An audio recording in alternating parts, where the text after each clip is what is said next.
Bonjour, nous sommes la prédication de la croix. La prédication de la croix est un ministère chargé de la recherche biblique, de l'enseignement, de la diffusion internationale et de l'intercession. La prédication de la croix, c'est un ensemble d'enseignements droitement divisés. La prédication de la croix, c'est la connaissance du salut.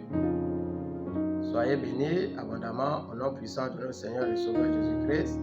Je suis le frère Achille. Nous revenons avec un nouvel enseignement dont le titre est « Pauvre pour soi-même et riche pour Dieu ». Pauvre pour soi-même et riche pour Dieu. Nous sommes dans un monde où nous sommes chaque jour occupés à courir après des avantages, occupés à courir après des choses que nous accumulons. La véritable valeur de l'homme se montre à partir des choses empruntées et accumulées. Voyons le cas des hommes qui étaient riches pour Dieu et qui étaient pauvres. Nous parlerons de Marie de Magdala, ensuite de l'apôtre Paul, et nous arriverons à la conclusion.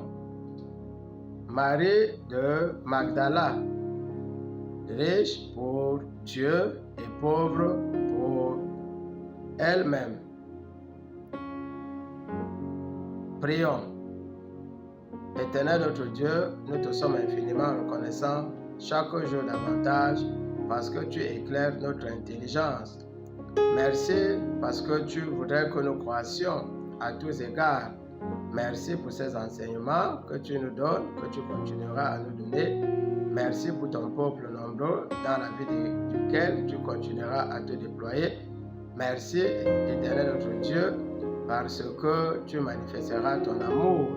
Tu as tant aimé le monde que tu as donné ton Fils unique, Jésus-Christ. Merci parce qu'il nous t'a révélé. Merci parce que c'est toujours avec toi que nous commençons et c'est avec toi que nous terminons. À toi la gloire, l'honneur et la puissance, ô notre Dieu, au nom puissant de Jésus-Christ. Riche pour Dieu et pauvre pour elle-même. L'exemple de Marie de Magdala. Marc 16, au verset 9, il est écrit, Jésus, étant ressuscité le premier jour de la semaine, apparut d'abord à Marie de Magdala, de laquelle il avait chassé 7 démons. Le verset nous montre le début de la relation de Marie de Magdala auprès de Jésus-Christ. Elle avait été malade. Le terme d'abord nous montre son élection, sa préférence. Mais pourquoi donc la préférence a été accordée à Marie de Magdala? Luc 10 au verset 39. Luc 10 au verset 39, il est écrit, s'étant assise aux pieds de Jésus, elle écoutait sa parole. Marthe, tu t'agites et tu t'inquiètes pour beaucoup de choses. Nous voulons montrer que c'est l'histoire des 2 sœurs qui a été intitulée Le poisson de Jésus. Nous savons que plusieurs tableaux ont été faits sur ce passage de la Bible pour Marie et Marthe, Jésus chez Marie et Marthe. Donc Marie préparait et Marthe était assise auprès de Jésus-Christ et écoutait la parole. Et sa sœur était venue l'accuser de ce qu'elle l'avait. Marie se plaignait d'avoir été abandonnée à faire tout le travail. La réponse du Seigneur Jésus-Christ avait été Marthe, Marthe, tu t'agites et tu t'inquiètes pour beaucoup de choses. Une seule est nécessaire. Marie a choisi la bonne part qui ne lui sera point ôtée. Dieu nous appelle tous de différentes manières. Il revient à chacun de prendre une décision et de marcher avec lui sincèrement ou pas. Marie de Magdala n'avait pas seulement choisi la bonne part, mais elle s'appliquait pour cette bonne part-là. Jean 12, du verset 1 au verset 2, il est écrit, Marie, ayant pris une livre d'un parfum de nard pur de grand prix, oignit les pieds de Jésus et elle les lui essuya avec ses cheveux et toute la maison fut remplie de parfum. Nous voyons les précautions de Marie. Elle choisit un parfum de nard pur de grand prix. Lorsqu'elle a oint les cheveux de Jésus, elle les lui essuya avec ce qu'elle a de plus important, à savoir les cheveux. Que Dieu nous accorde pareil cœur. L'amour pour Jésus-Christ, son amour pour Jésus-Christ ne s'arrêta pas seulement à lui offrir un parfum. Oui, là, on lui fit un souper. Marie servait et Lazare était de ceux qui se trouvaient à table avec lui. L'amour pour Jésus était... L'amour pour Jésus-Christ de Marthe n'avait pas de limite quand il était seulement en vie. Marc 15, au verset 47, Marie de Magdala et Marie, mère de Jésus, regardaient où on le mettait. Les hommes sont quelquefois souvent calculateurs et lorsqu'ils savent que la personne dont ils attendaient des services n'est plus, ils s'en détournent. Ça n'avait pas été le cas pour Marie de Magdala. L'attachement de Marie de Magdala pour Jésus-Christ continuait même après sa mort et son ensevelissement. Luc 24, au verset 1, il est écrit, le premier jour de la semaine, elle se rendit au sépulcre de grand matin, portant les aromates qu'elle avait préparés. Elles trouvèrent que la pierre avait été roulée de devant le sépulcre, et étant entrées, elles ne trouvèrent pas le corps du Seigneur Jésus. Comme elles ne savaient que penser de cela, voici deux hommes leur apparurent en habits resplendissants. Saisies de frayeur, elles baissèrent le visage contre terre. Mais il leur dit, pourquoi cherchez-vous parmi les morts celui qui est vivant? Pour Marie de Magdala, la recherche et l'amour de Jésus-Christ étaient une course sans frein. Jean 20 au verset 2, il est écrit, elle courut vers Simon Pierre et vers l'autre disciple que Jésus aimait et leur dit, ils ont enlevé du sépulcre le Seigneur et nous ne savons où ils l'ont mis. Nous savons que Simon et Lazare vinrent à la tombe après avoir constaté l'absence du corps, ils retournèrent chez eux. Mais l'absence qui semblait définitive, chose impensable à Marie de Magdala, elle continuait à aimer Jésus-Christ. Jean 20 au verset 21. Cependant, Marie se tenait dehors, près du sépulcre et pleurait. Comme elle pleurait, elle se baissa pour regarder dans le sépulcre.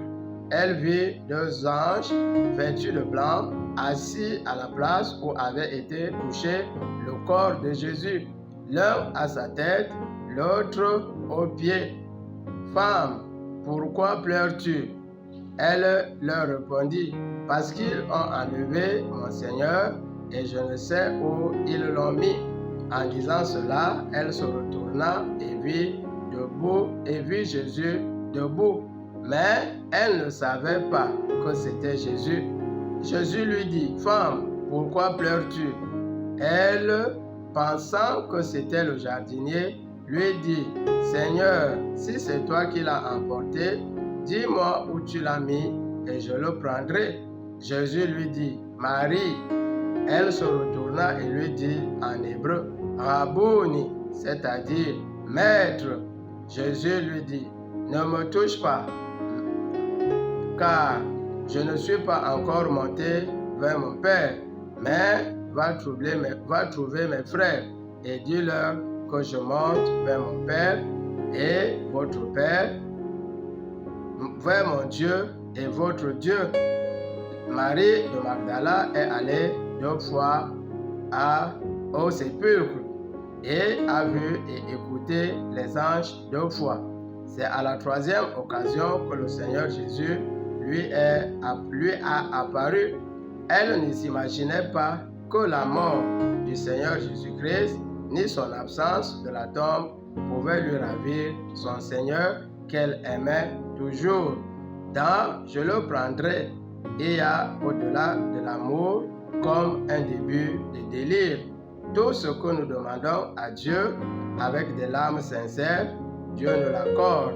Si le salut par la grâce, la justice et les couronnes de Dieu ne s'obtiennent que par notre engagement, Marie de Magdala était riche pour Dieu, pas seulement quand elle était malade, pas seulement quand Jésus était vivant. Aussi, a-t-on pu dire, elle a beaucoup aimé. Marie de Magdala a beaucoup aimé.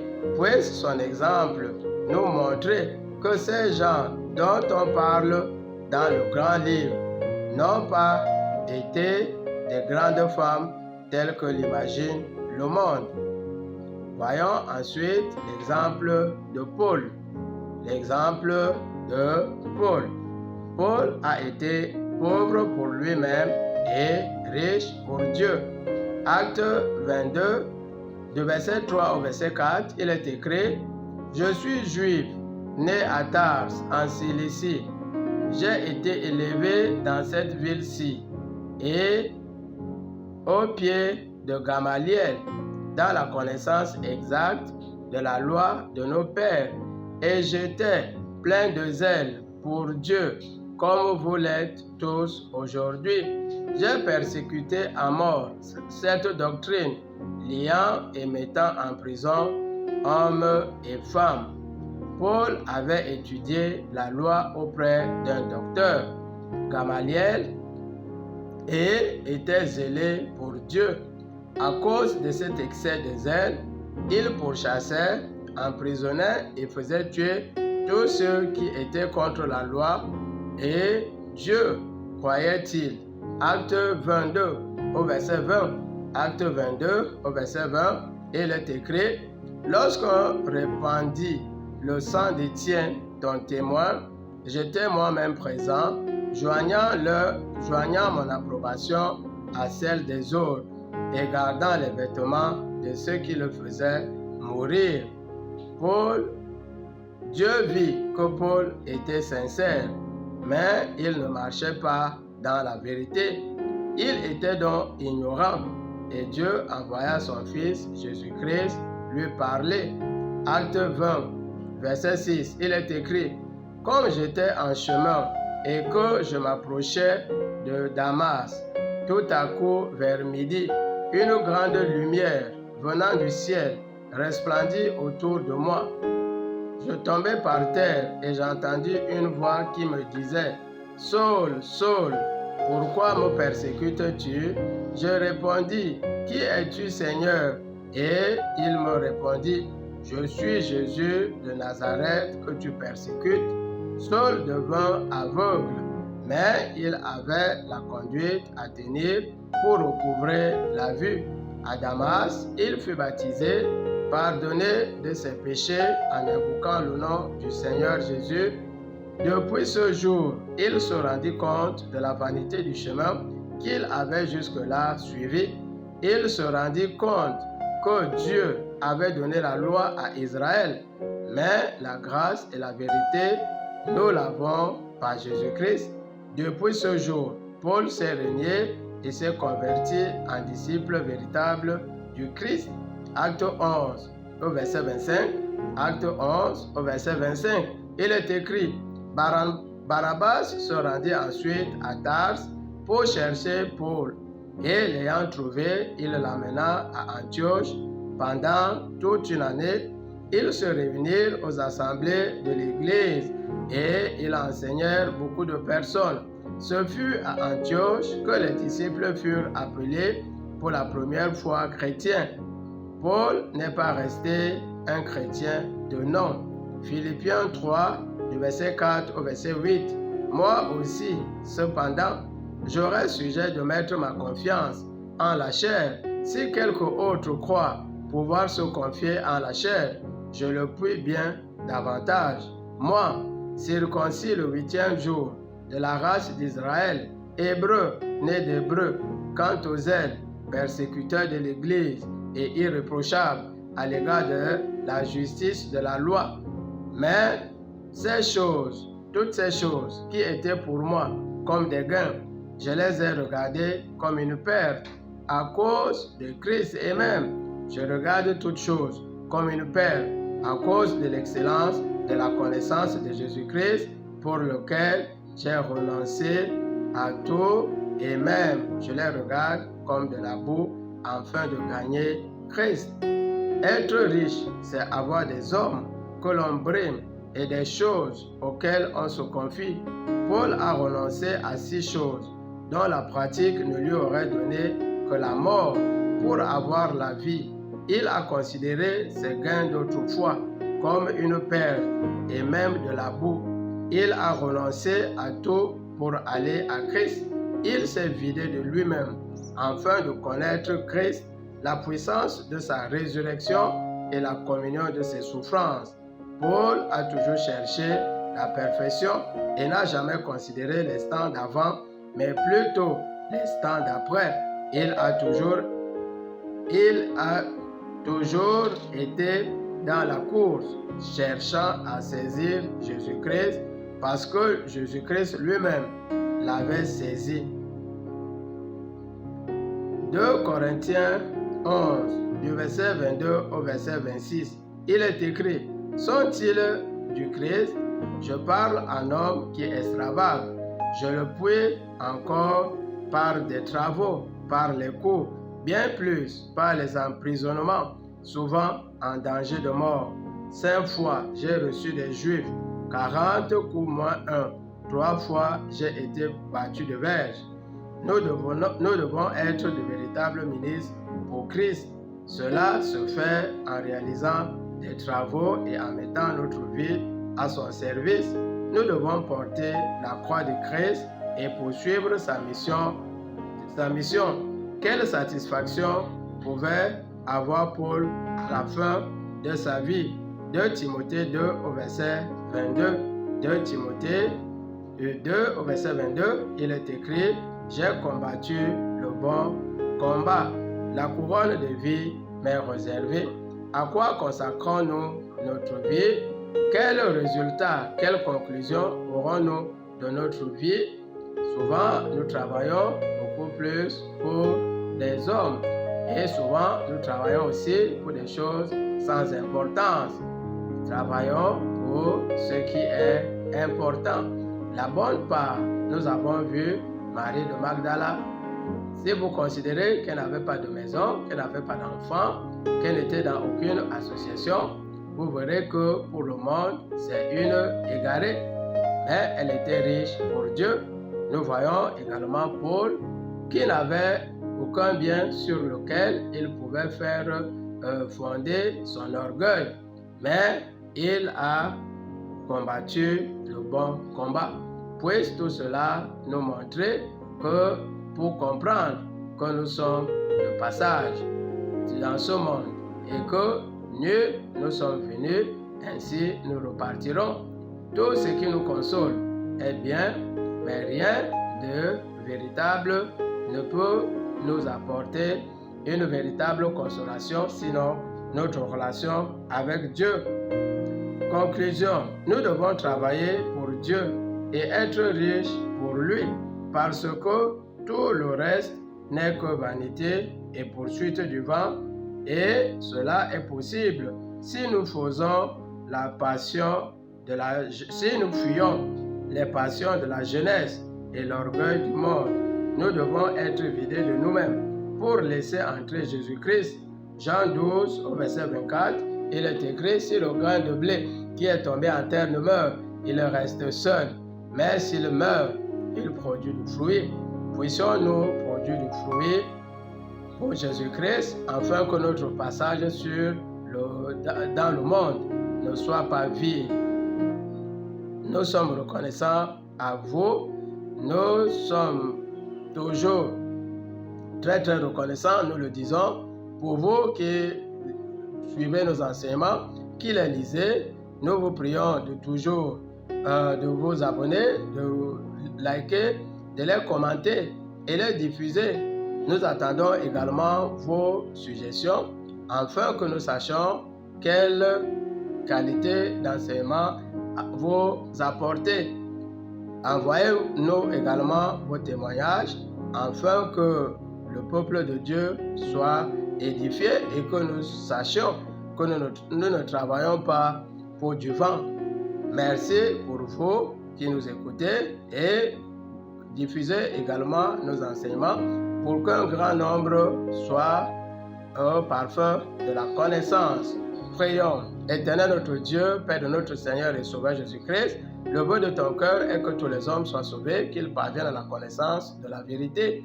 Merci pour ceux qui nous écoutent, dans la vie desquels tu te manifestes. Merci d'ouvrir leur intelligence, afin qu'ils comprennent que nous sommes de passage et que notre relation avec toi déterminera si nous avons réussi ou si nous avons échoué. Car à quoi sert-il à un homme de gagner toute la terre si il va perdre son âme? Nous voulons de ceux qui, à la fin de leur vie, pourront dire: j'ai combattu le bon combat, j'ai achevé la foi. Merci pour tous les miracles que tu opères dans nos vies. Merci pour les mariages. Merci, Éternel notre Dieu, pour les enfants qui naissent. Merci pour les emplois. Merci, Éternel notre Dieu, pour les visas. Merci parce que tu transformes véritablement la vie des hommes qui écoutent régulièrement cette parole. Merci parce que tu es fidèle. Tu as donné la vie et cette vie est dans cette parole. Merci pour nos pays. Merci de leur donner la paix. Merci pour tout, ô grand Dieu, au nom puissant de Jésus-Christ, le Saint et le Juste. Amen.